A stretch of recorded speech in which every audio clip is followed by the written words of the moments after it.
যদি তুমি সুখী হতে চাও তাহলে মনের প্রতি যত্নশীল হও। মন হচ্ছে এমন এক যন্ত্র যার সাহায্যে আমরা সকল কর্ম সম্পাদন করি। মন কিন্তু আমাদের জীবনের একটা স্টোর রুমও বটে।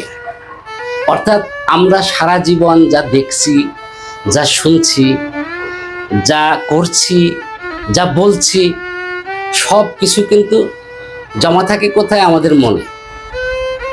এই জন্যে মনের প্রতি আমাদের সচেতন হওয়া প্রয়োজন। অর্থাৎ মনকে যত্নশীলভাবে রক্ষণাবেক্ষণ করতে হবে। স্টোর রুমে আমরা কি রাখি?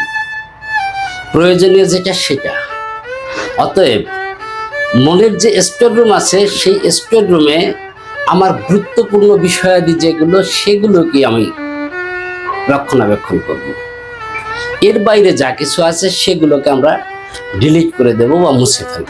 কারণ অহেতুক সস্তা বিষয় দিয়ে মন নামক ওই স্টোর রুমকে পরিপূর্ণ করা কখনো সমীচীন নয়। অতএব আমাদের কি করতে হবে? যা কিছু ভালো তা কিছু দেখব, যা কিছু ভালো সেইগুলো শুনবো, যা কিছু ভালো সেইগুলো বলবো, যা কিছু ভালো কাজ সেইগুলো করব। তাহলে দেখা যাবে মনের ভিতরে একটা ভালো জায়গা তৈরি হবে। এতে তোমার অনুভূতির ভিন্নতা আসবে, অনুভূতিতে একটা নৈপুণ্য আসবে।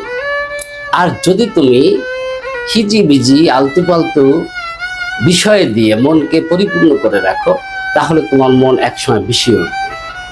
আর মন যখন বিষিয়ে উঠবে, তখন তোমার শরীরও কিন্তু সঠিকভাবে কাজ করবে না। মন হচ্ছে এমন এক যন্ত্র যা শরীরকে পরিচালন করে। মনের প্রফুল্লতাই আমাদের সকল সুখের মূল। তাই মনের প্রতি যত্নশীল হতে হবে।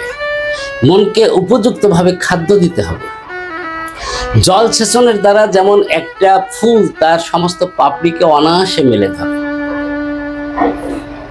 আমাদের মনেরও ওরকম খাদ্য আছে। সেই খাদ্য যদি আমি দিতে পারি, তাহলেই কিন্তু আমার মন সতেজ থাকবে, মন প্রফুল্ল থাকবে, মন আমার সুখের জন্য একটা সুন্দর পরিবেশ তৈরি করবে। আমরা সব সময় হাসি উল্লাসে জীবন কাটাতে চাই। আর সেটা পেতে হলে আমার ভালো কাজ করতে হবে, ভালো কিছু শুনতে হবে, ভালো কিছু দেখতে হবে। অর্থাৎ মনটাকে সতেজ রাখলেই কিন্তু তোমার হাসি উল্লাস এগুলো অনায়াসে চলে আসবে। অতএব আমার মনের এই খাদ্যগুলো সবসময় দিতে হবে। এবার প্রশ্ন হতে পারে, অনেক সময় খারাপ কিছু দেখলেও তো মনের একটা সতেজতা কাজ করে, হতে পারে এরকম, কিন্তু সেটা কুখাদ্য। কুখাদ্য খেলে যেমন সাময়িকভাবে তৃপ্তি পেতে পারো, কিন্তু শরীরের প্রতি বিরাট ধরনের একটা ইফেক্ট পড়ে, তেমনি ওই খারাপ জিনিস দেখা, খারাপ জিনিস শোনা, খারাপ সাময়িকভাবে এটা তুমি হয়তোবা মানসিক তৃপ্তি পেতে পারো, কিন্তু মূল সময়ে এটা তোমার সমস্ত অস্বস্তির কারণ হয়ে দাঁড়ায়। দীর্ঘস্থায়ীভাবে কোনো প্রশান্তি তোমাকে দিবে না। পৃথিবীতে অন্যান্য যত প্রাণী আছে তাদেরও কিন্তু মন আছে। তাদের সাথে মানুষের পার্থক্য কি?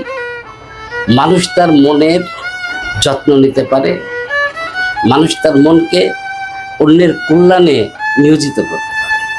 অন্য প্রাণীরা এটা পারে না। অতএব মানুষ হয়ে যেহেতু জন্ম নিয়েছ, তোমার মনকে এমন রাখবে যেটা মানুষের কল্যাণে, সমাজের কল্যাণে তথা বিশ্বের কল্যাণে লাগবে।